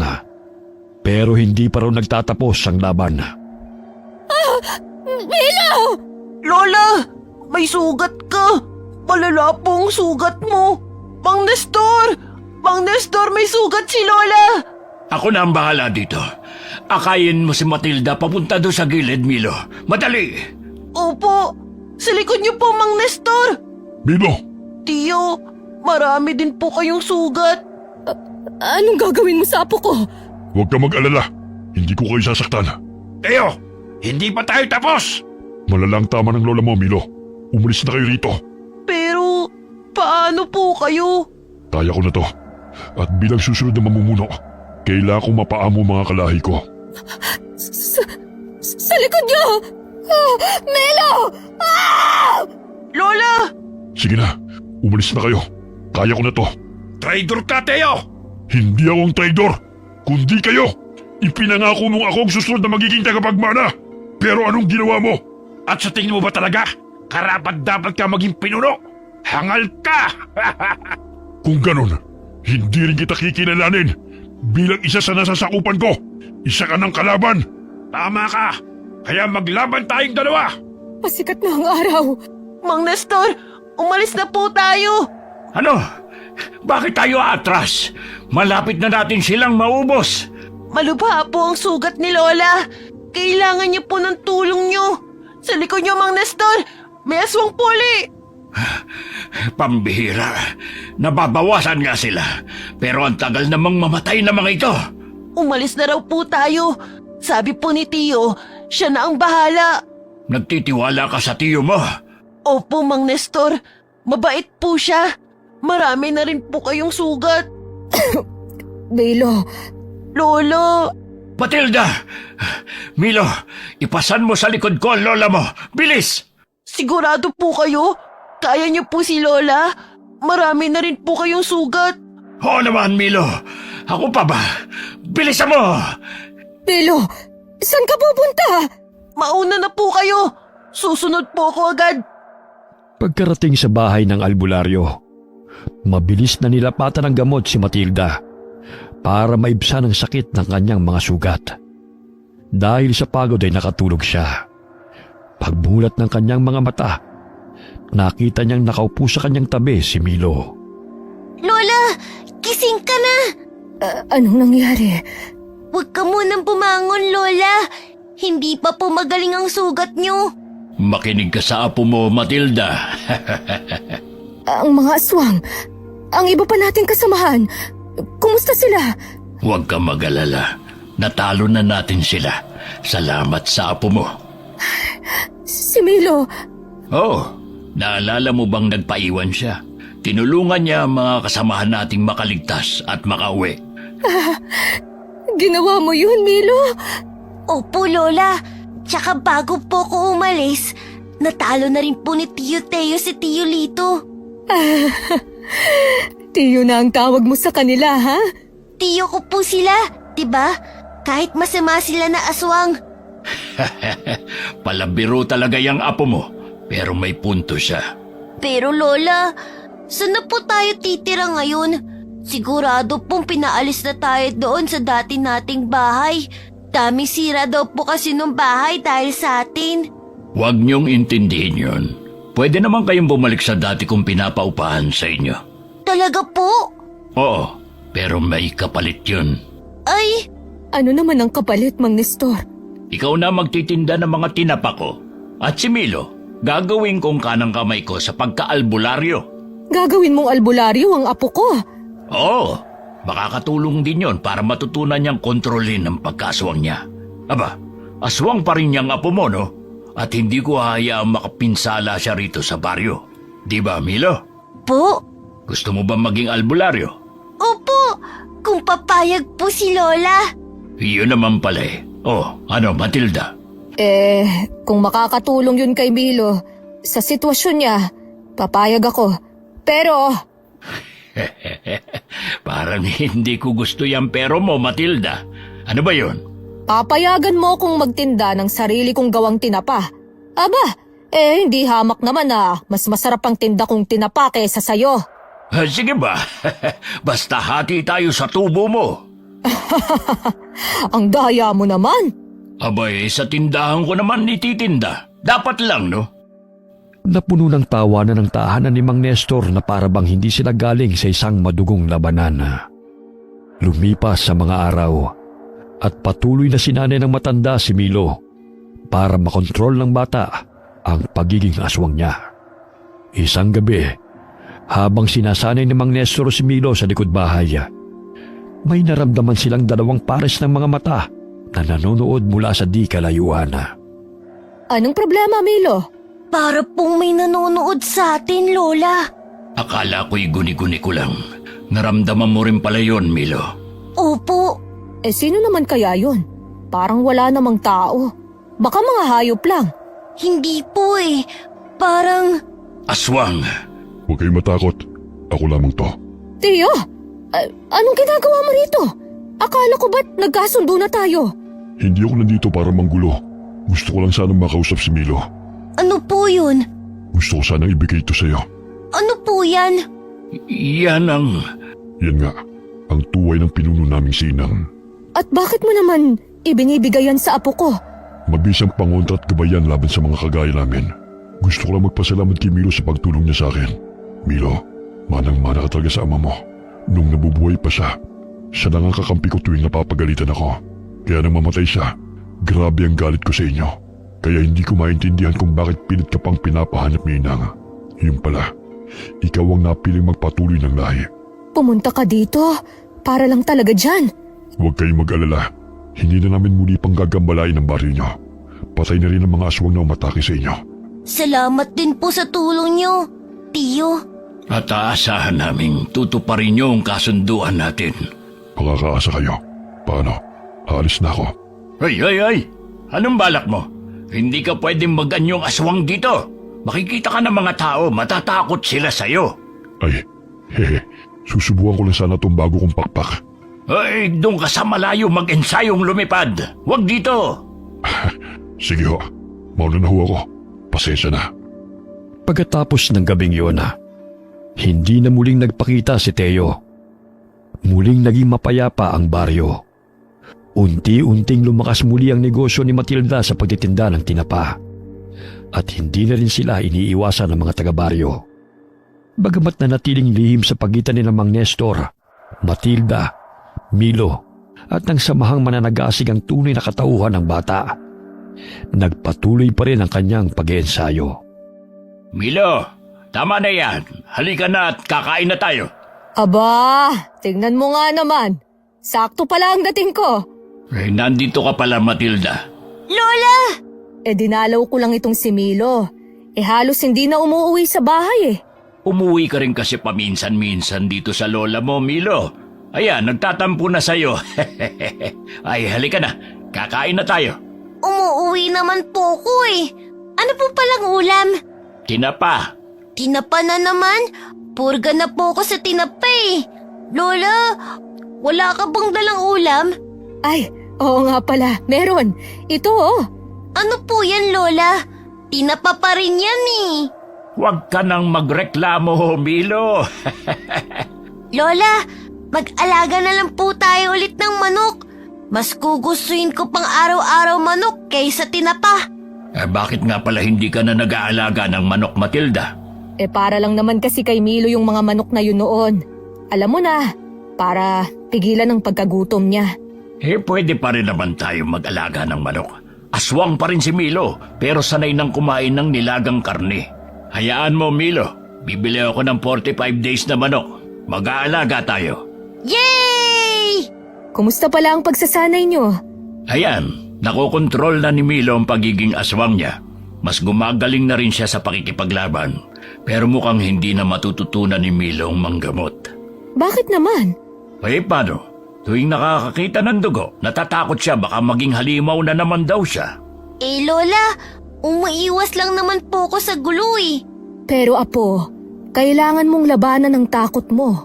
Kailangan mong tanggapin sa sarili mo ang nakaraan mo. Sa halip na katakutan, gamitin mo yan bilang inspirasyon para mas pagbutihan mo pa ang pagiging isang albularyo. Kahapon nga lang nung pinaanak namin yung kambing nila Maria, halos tumakbo na si Milo dahil natatakam daw siya sa dugo. Para saan pat nagsasanay ka, Milo? Kung sa simpleng ganun lang ay natatakot ka na. Labanan mo, apo. Sinusubukan ko naman po, Lola. O siya, tama na yan. Kumain na tayo. Gutom na ako Kaninang tanghali pa ako walang kain. Naging payapa na ang baryo. Bumalik na ang normal na takbo ng buhay ng mga tao. Pero isang umaga, habang abala si Matilda sa pagtitinda ng tinapa sa palengke, isang kakaiba pero pamilyar na lalaki ang lumapit bilang customer.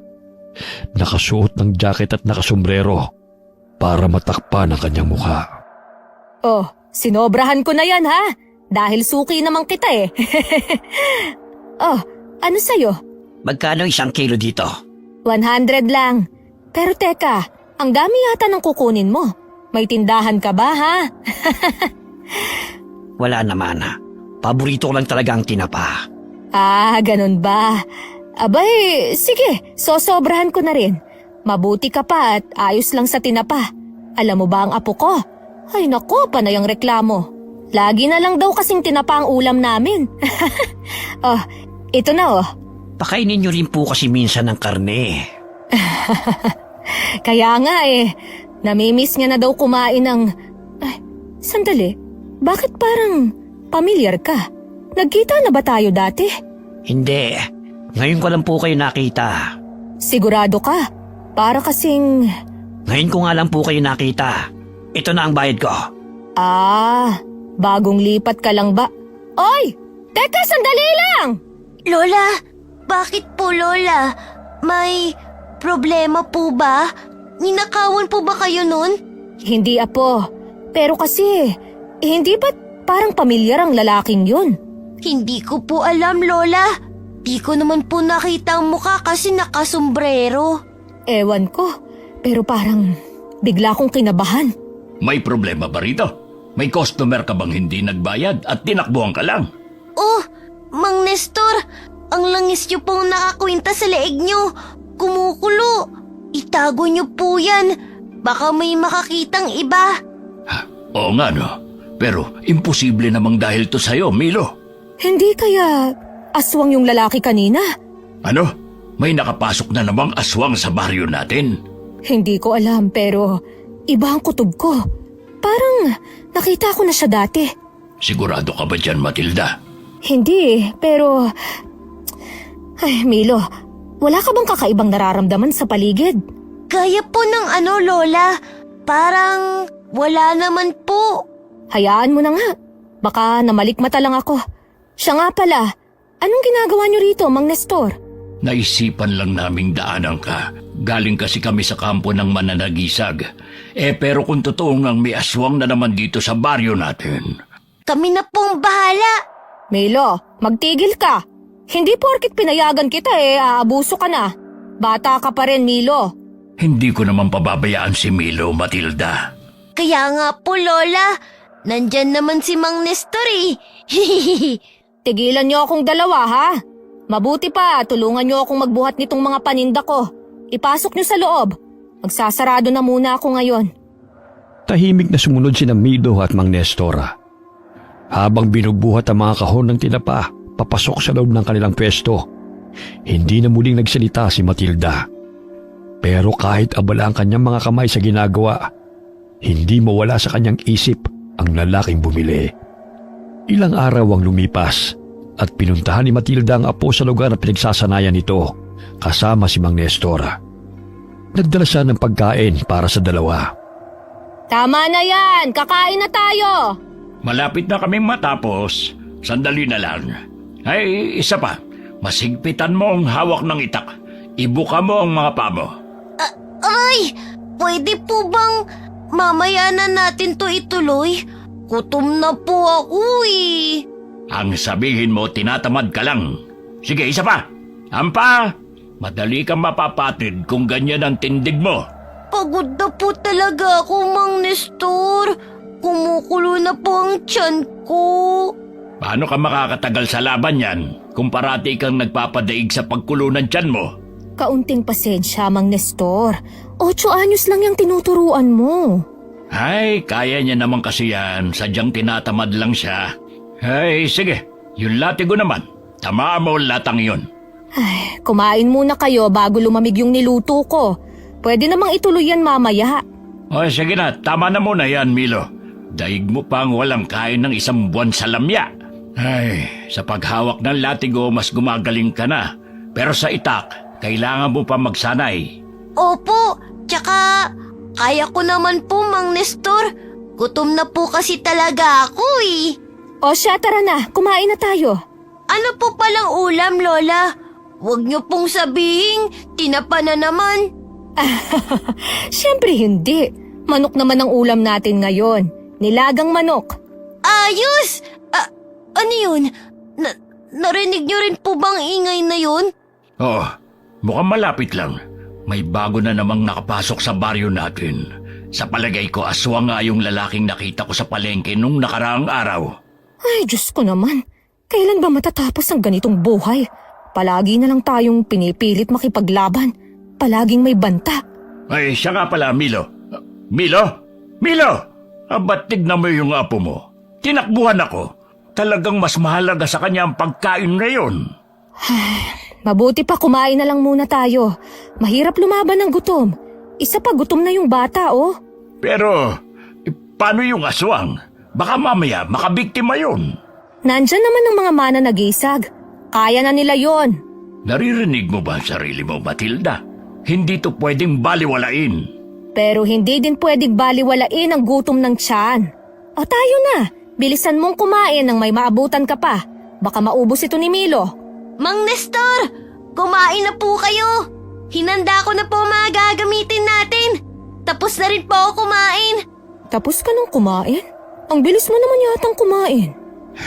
Akala ko ba'y pagod ka na? Malakas na po ulit, nakakain ni. Yan ba yung bagong hasa kong itak? Opo, dala ko rin po itong binabad nyo sa langis na latigo. Kapwa aswang mo lang palang makakapagpakulo ng dugo mo. Paano? Tara na! Sandali! Mang Nestor, hindi ka pa kumakain! Mamaya na lang pagbalik ko.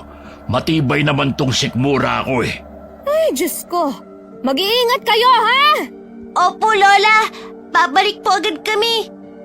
Mabilis na tumakbo sina Mang Nestor at Milo para puntahan ang ingay na kanilang narinig.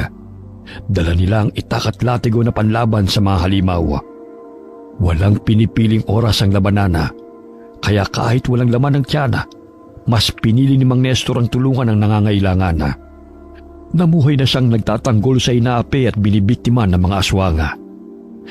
Dahil sa kanyang dedikasyon, naituro din niya kay Milo ang ugaling matulungin at palaging pumanig sa kabutihan. Pinagmasdan naman ni Matilda ang dalawa habang tumatakbong palayo.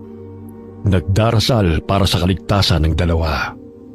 Hanggang sumapit ang kalaliman ng gabi. Kumatok sa pinto si Mang Nestor. Bumungad sa kanya ang lalaking karga si Milo.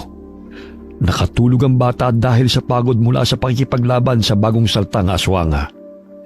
Pero matagumpay na natalo nila ang halimaw. Ngumiti ng malapad si Matilda at hinaplos ang pisngi ng apo habang pinagmamasdan nitong natutulog ng mahimbing. Alam niyang hindi na niya mapipigilan ang bata na maging aswang na tagapagtanggol ng kanilang baryo. Kaya palagi lang siyang nasa likod, sumusuporta at gumagabay. Okay, sana po nagustuhan niyo ang kwento ni Matilda at ng apo niyang si Milo. Shout out po tayo kay Ruby Caballero from Oman. Shout out sa family ni Menjelin Losada sa Estacia, Iloilo. Ganon din sa Basbas family at Losada family. Hi daw po sa mga taga Iloilo, galing kay Rhea Ping from Singapore. Hi kay Fidel Salazar from Canlubang. Shout out po kay Dina Rosette at sa lahat po ng nakikinig sa atin dyan sa Boutique Fajr sa Jeddah, Saudi Arabia. Hi po kay Almas Naong from Kuwait. Hi po kay Marian Delta Fuente from Kuwait. Hi kay Jocelyn Nazareno from Riyadh. Shout out sa Larato family, Hatiko family, Latas Salvido family, Jau Colan family. Hi po kay Lucita Reyes from Aroroy, Masbate. Hi kay Alice Tanglao from Occidental Mindoro. Hi kay Larnie Azurin from Hong Kong. Shout out po sa lahat ng mga nakikinig sa atin dyan sa Hanaya Style, lalo na kay Julie Baruela. Hi kay Gia and Emily from Tacloban, Leyte. Hi kay Neresa Dinagit from Dubai. Hi kay Celine Garcia ng Mere Love Salon. Shout out sa Deloro family at Gonzaga family. Shout out sa ESS Water Patrol Orion Dockyard Incorporated, Orion, Bataan. Hi po kay Jonalyn Marquez from Muscat, Oman. Hi po kay Hani Austria from Tokyo. Shin or Shene Abayon from Pampanga. Hi kay Cherry Ann Espere. Shout out kay Kyle at Kylie at kay Edwin Reyes galing kay Aiko Villesa from Bahrain. Hi kay Sally Albino from Kawayan, Isabela. Shout out sa mga solid ingkong natin na sina Inang Ausa at Rowena Ausa from San Narciso, Quezon. Shout out kina Kaden, Mapu at Tonton. Hi daw sabi ni Lola Amiyong. Shout out kay Michael Grencio at Brenda Grencio at sa mga roommates niyang sina Elaine, Joyce, Jen, Irene, and Mark. Kamusta po kayo dyan sa UAE? Hi kay Rolly Ignacio from Alcobar, Kingdom of Saudi Arabia. Shout out sa Gonzaga family and Depalan family. Hi kay Joey Calderon from Kuwait. Shout out po sa mga anak ni Estela Punzalan. Shout out kay JR Losares at sa mga kasama niyang factory workers sa Lipa, Batangas. Kamusta po kayo dyan? Hi kay Jeneline Rodrigo from Cebu. Hi kay Lito Joe Nakana from Aba, Saudi Arabia. Hi kay Glenda Gilyado from Malaysia. Okay. Paalala lang po sa mga nagpapa-shoutout, pakilinawan lang po yung mga pangalan ha. Maraming salamat po sa inyo. Huwag po tayong mga kalimut magdasal and God bless po sa inyong lahat. Sigurado ka bang nandito sila?